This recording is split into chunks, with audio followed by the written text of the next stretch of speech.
Started.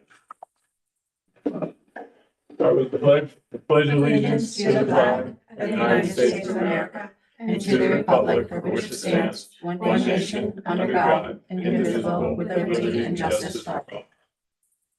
All right, everybody. We got middle school on project contract award. So we do a motion first, or is there a presentation? Elliot. We don't have a formal presentation, but we have Joe Reddick from BBS Architects and Engineers, Lou Rodriguez and Tom Chesser from the Palumbo Group. So these are our architects, engineers, and construction managers. And we invited them in today just to speak to the process on how we got here. So the board tonight is going to be awarding these contractors, based on the low bidders and the assessments that were done to vet and qualify these bidders. And we felt that there would be some value in having the design professionals who did the vetting and conducted this whole bid process to speak to the board so that you understand exactly what the dollars that you're committing to represent and how we got here. So we, from a process standpoint, do we do a motion in a second and then all that is in the discussion? Yes. All right, do I have a motion? So Do I have a second? I'll second. All right. Let's go. So you guys can start. I can start just big picture. I think a lot of times, everyone, thinks about numbers, right? So on this particular phase of work, when you look at phase one, we broke it up into phase 1A and 1B. And that's work here at the middle school and the high school. Phase 1A, Elliot had originally told you I was at 7.2. It's actually 7.4. I had actually extra money to infill louvers. Okay. And the panels were part of the window scope work. So we budgeted 7.4 million for phase 1A. We came in at 7.85 million. So we're a little bit over budget, but there's a lot of work there that when you look at it, just logistically, we have to deal with. We're going to be the window contract, 3.6 million. That's carrying through September of 2027. So everything being complete, full soup to nuts, having a good sealed envelope. That being said, when we've already estimated phase 1B. Phase 1B is, let's call it $25 million worth of work. Right now, we're hovering right around the $21 million mark. So we're significantly under budget on phase 1B.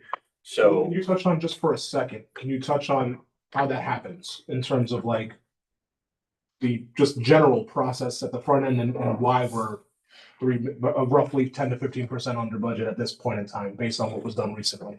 yeah, you're talking on 1B. Or 1B. Yeah, so when you look at 1B, there was, the major components of work were the HVAC work. We had the work in the auditorium. We had roofing work, right? So when you look at, those were the big three hits: roofing, auditorium, HVAC. So far, we're trending in a lot better place. I had put some significant money in there. For example, on the roofing side, when we were budgeting, I put some money in there, pretty good money in there for steel reinforcing work for the new roof. Right now, what we're working with Joe and the team, it's looking at re-looking at your existing ballast system. Ballast is your roof has stone on it. Re-looking at that because, Joe, you want to talk to some of the wind lift, but there's things that we're dealing with that may save you some money as opposed to us having to do a bunch of steel reinforcing work. Yeah, there's a bit of a complication in this phase of work, in that as of January 1st, new state code updates went into effect. So that hit right in the middle of the project. And that limits engineering assessments of existing roof structure and limits the amount of weight you can add to it. So, instead of putting rooftop units over these steel beams here and adding steel to them to reinforce them, we're now putting those rooftop units over the concrete block walls and posting up. So now we don't have to reinforce all of these steel beams or we're putting rooftop units. And it's actually the code that forced us to do it that way, which is a little bit atypical, but it's actually saving on a lot of steel reinforcing. There are some tricky areas in the building, such as your locker rooms, where we will have to add some steel posts in there to help support those beams because of the way that the unit's going on. But there's also a second part of this is you have stone ballast on your roof right now, and you have a poured gypsum roof deck. And it's very, very heavy. It's a heavy, heavy roof. We're replacing the poured gypsum roof deck because of its problems, its leaks, its deterioration all over the place. And we're putting on a very, very light corrugated steel deck, which is standard construction nowadays. It is reducing over 20 pounds a square foot reduction. And part about that is now you're susceptible to wind uplift. So we need to take some of that stone and we need to put it back on. Run the calcs. It's going to need an inch and a half or so of stone that we'll put back on. But that is the second interesting structural wrinkle that occurred. But in any case, there's savings on some steel reinforcing because of the way we're going to frame and support rooftop units now. And some of the savings too is the ballast. In the past, we've been able to reuse some of that ballast. So that's gonna be really important. So we take it off, make sure it's clean, throw it back up, or if we don't reuse the ballast, the stone could be used, in the district. But there's a bunch of stone on your roof, so it's, the smart play is, let's make sure it looks good and put it back, and that's gonna really help us as well with the costs. So do we have to update our, if the roof is lighter and, I don't know what limits are on, do we have to update our, safety and, procedures for if there's a bad windstorm on the way, or all this is transparent for that? You do not have to because our structural engineer is calculating the exact amount of ballast that needs to be put back to comply with the wind zone in this area. So you said 1A will run through September of next year? Roughly? Not gonna hold you to anything, I'm just. Yeah, it's mostly because of the window scope. It's just window scope, yeah, there's no overlap between bidding. Bidding 1B will be in the fall, but 1A, we're just working through the building throughout the year. So On the when will windows. 1B start? I guess that was my next question. Fall of 27 or roughly? Bidding. Okay, gotcha. Not fall The 27. fall 26th. I'm sorry. Fall of this year. All of this year Fall is going to 26. be bid one. But the windows will continue while we're bidding out phase one. Right, So, so, yeah, fall Right. 26 is really getting us ready. And that's by design. The big long lead items will be mechanical equipment. So we're really trying to get ourselves in play to make sure we have mechanical equipment here for the summer of 27, summer 28. So 1B is gonna carry, there's a lot of work there. Same with the roofing. The roofing, we can't, it's one of those things, we wanna take it all on, but we can't. Just based on the fact it's not just a roofing job, it's replacement of the Sure. deck. Yeah. So there's now is it able to prioritize certain things like the auditorium first, or does it have to go in a certain order? we're gonna put it together and I'm gonna sit with the district, come up with that plan. I know it's all bad, but there's some real bad spots. But for phase 1A, Tom and Lou put together a draft schedule. They brought it to Carolyn and I looked at it. We looked at what rooms need to be used, what rooms can't be relocated, right? Right. So like, we can relocate a general education classroom from one side of the building to the other, but we can't take the science labs out of play during the school year, Yeah, you right? said a So, couple at a time, right? And then you're gonna keep. yeah, we're gonna do them in chunks, but I think they're gonna present us the same phasing plan, and then we'll have a chance to look at it in this and give feedback as to like programmatic needs and what areas we cannot take out of play until the summer. So there's a very high likelihood that we'll have phase 1A wrapping up next summer as 1B is ramping up. That's right. And then that work will continue through to summer 28. Well, wouldn't 1B mostly have to be when the kids aren't in school, I assume, right? So summer and nights, or how does that work? Actually, when you look at phase 1B, what's nice about that project is we're reinventing your HVAC here. So everything's gonna be coming from the top down. So we're gonna be keeping your existing HVAC system that's on your exterior wall working while we're putting that in play. So that doesn't come offline until 2028. You That's can when build we the new- finally do the full removals of everything and it's phasing of all of this new DOAS that's gonna be rooftop units pushing air from above. And we're gonna keep a radiant loop on your exterior wall. I was more talking about the noise and everything else, but. Second shift, it Second doesn't shift. have. Right. Second shift, okay. Yeah, second shift. I mean, noise ordinances, we always have to deal with those Yeah. all the time, but these guys will be, they shouldn't be making too much noise, How does it work if 1A is a little bit over budget of the 7.85 instead of 7.4 originally? So we're not allowed to spend any more than the 63 million overall, Oh. so we can't go over budget. What I haven't mentioned is when you look at this first phase of work, I still have, and I have to sit down with Elliot and go through the incidental costs, but there's some decent money on the incidental side that I had put aside for borrowings. And if the district has already taken some of that on the general fund side, so that can now be used towards construction.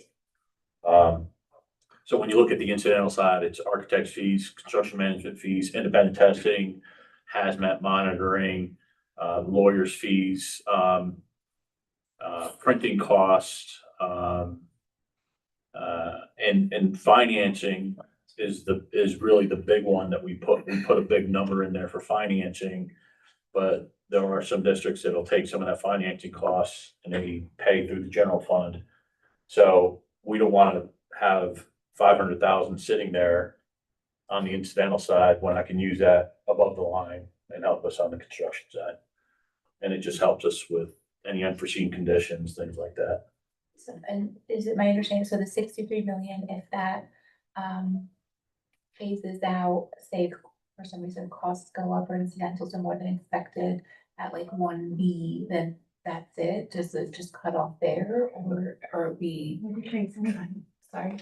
That would be crazy. Yeah, right, so, I think- and that's why I'm like, how does that work? If So to give you a kind of a simple, and guys, please chime in if I'm off the mark, but I think in terms of district funding, like we have a $61 million authorization. We have a not to exceed amount for the total phase 1A, 1B, and 2. We haven't even gotten to phase 2 yet. If we get through phase 1B and we're still over budget for some reason, we may re-examine how we design phase 2 and what goes out to bid. There's ways to structure these contracts with alternates, so we can shrink down the scope of the base and then and if there's money, we'll add this. And if there's money, we'll add this, or we'll go for this. And if the bid's too high, we'll deduct out. So there's things that we can do creatively in phase 2. The good news for us is that phase 1A and 1B are isolated to the middle school and the high school, and phase 2 is Alden and Elm. So it makes it a little easier to scale up and down because lends itself that way by building. Is that clear? Yeah, Kind and of a clean way to say it? And on purpose, we break these things up in pieces that we can get competitive bidding. So going out to bid with $30 million worth of work is not really smart. What we've done is we pulled back and we've broken it up into pieces where contractors can come in, bid it competitively. They can bid work out to the following year and, get assimilated what the district is doing. And now also look at the next projects. We start teaching them what's coming down the pike. We also have 9% of escalation built into our numbers. So on an average, we just went out 3 years. We said 3% a year, just kept it simple. Because a lot of community says, I've used 4.5%, 5%. Community comes back and says, that's crazy. So we've used 3% a year for escalation. So we have 9% built into our numbers for, when you look at Alden and the other elementary schools. Last question for me, when are the elevators going, 1A or 1B? 1A. They're 1A and the elevators are probably the longest lead item. Right. And that's so when you look at the plan, we have covered walkways that are gonna be on the front of the building to really address any ADA compliance issues. And, so kids cannot walk through a construction zone. Have to walk outside, covered walkway, come back. You wouldn't normally do that at elementary school level, but high school level, so kids are older, they can get outside and do that. Do you foresee the option to open the linkways for walking traffic before the elevators are completed? So that kids don't have to go outside in the winter if we get that far down in construction? Is that a There's that possibility? potential for sure. There's definitely that opportunity to discuss that.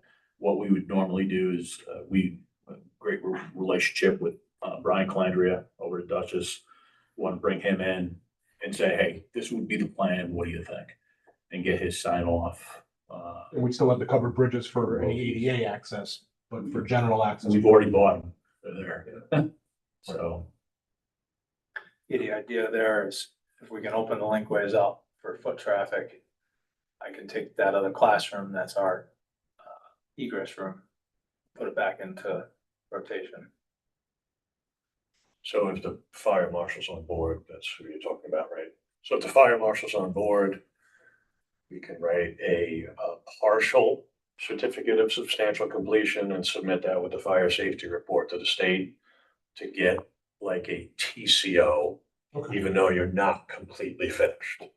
And then we'll do the final certification, substantial completion when the elevators are done. When does the auditorium get done? That would be in 1B. So 1B is at the state right now. We hope to have the building permit in a few weeks. And then we'll work with Palumbo and Elliott on determining when we're gonna put it out to bid. So, and that's right on schedule.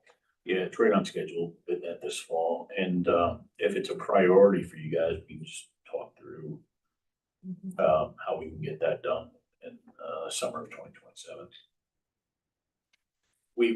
Right now, there's nobody there. You're not using it, correct? No. So maybe that we can take it early second shift and start doing some work. My biggest concern is the ceiling.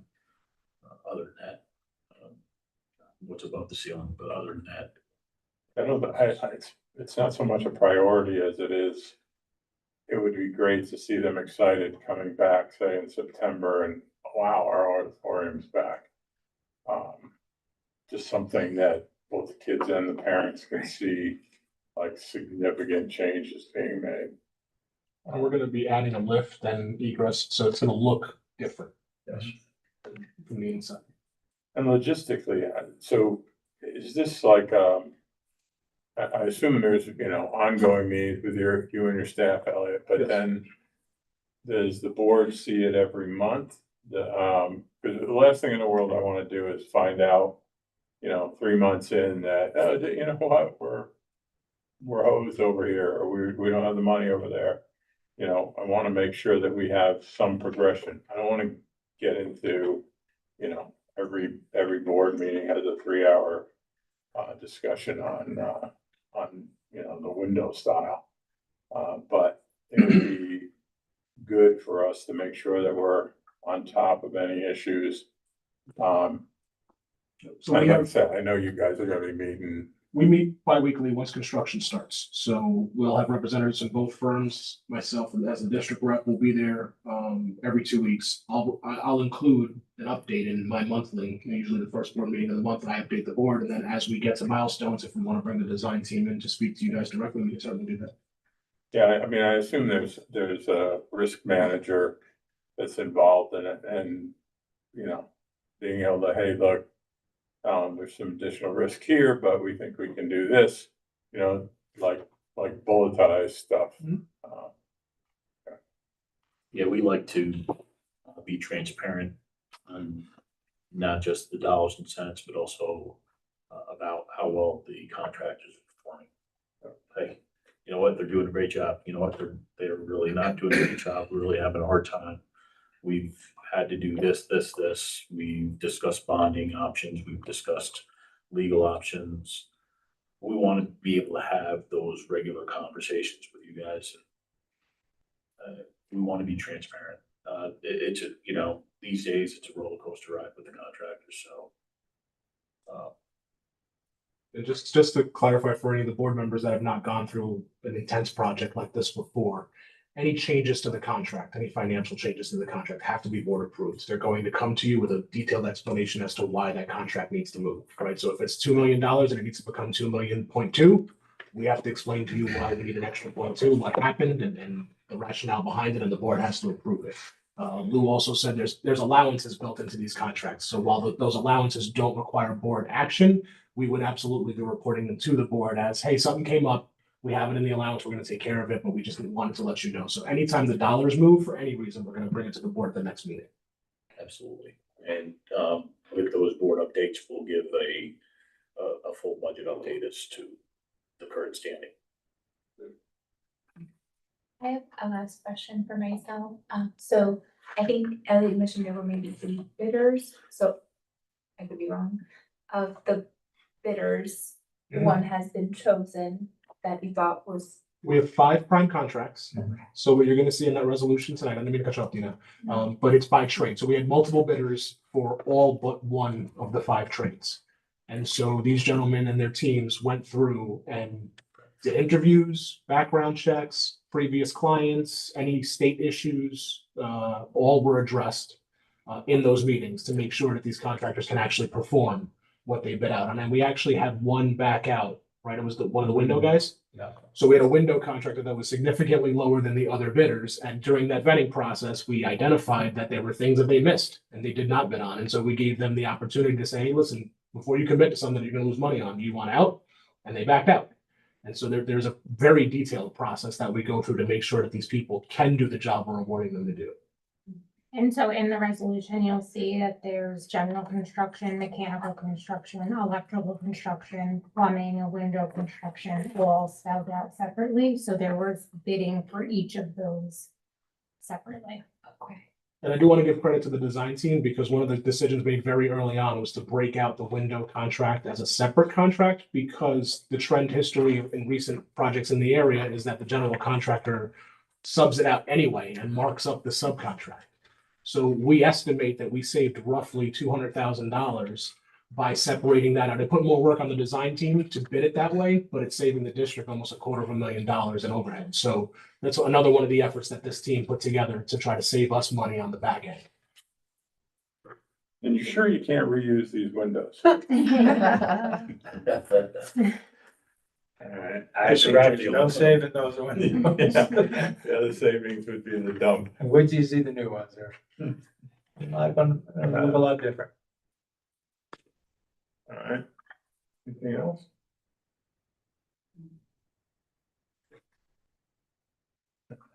Anything else? Nope. All right, all in favor? Aye. Any against? Good. Well, grab your hammer. Very good. Thank you, guys. Thank you. Thank you. Good to see you. And you, I assume you guys have a copy of the board meeting schedule so that you know, like, when the next one, if you got something, if it's, we don't want to end up, we just had a board meeting and you guys now have an issue, it's got to wait 2 weeks. It's better that, hopefully either we move our meeting or we, if we have to schedule a separate one, but, just, I assume like you have a copy of that schedule already. Okay. Yeah. All right, very good. Appreciate your leadership. Thank you. Guys. You got fantastic superintendent. Just soup. You guys are doing great. So, that helps a lot in, moving these kind of projects forward. So thank you. Thank you. Good. Thank you, guys. Next on the agenda is,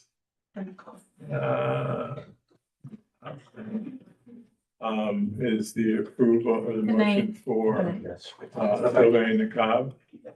Do I have a motion? So moved. Do I have a second? I'll second.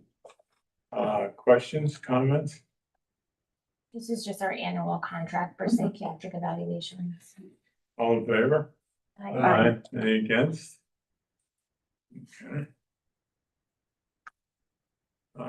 Allocate the additional summer days. Do I have a motion? So moved. Do I have a second? Second. Questions, comments? All in favor? Aye. Any against? All right, next one is accept the letter of resignation from Credendino. Credendino. Do I have a motion? Do I have a second? Second. Any questions? Concern? All in favor? Aye. Any against? All right, excuse me, CSE, CPSE recommendations. Do I have a motion? So moved. Do I have a second? I'll second. Questions? Comments? All in favor? Aye. Any against? All right, now. Next This one, is, not to take action, this is just to review, this is the MOA that was discussed at last meeting with the updated language. this is, did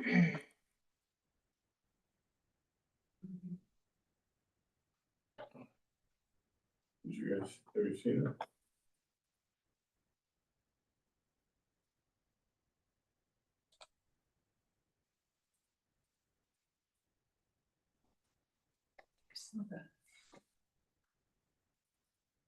Previous.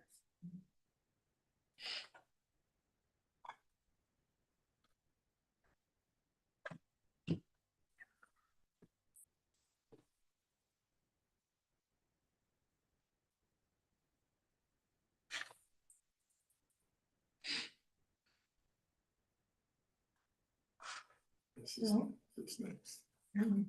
We did that looking. That's So just for your they'll signature. have, we'll have the union sign it and then I'll bring it to the next meeting for the board to approve, but I just wanted to show you the updated, MOA. Okay, what's next? Question from the public? There will be none. Next, we have need to go to executive session, just for anybody that's listening or concerned, is the meeting does not end when we go to the executive session. We discuss things that can't be discussed in public, but the actions related to those have to be done in public, so if there's anything that we have to do, we'll be back into public session. With that, do I have a motion for executive session? Do I have a second? I'll second. All in favor? Aye. Any against? All right.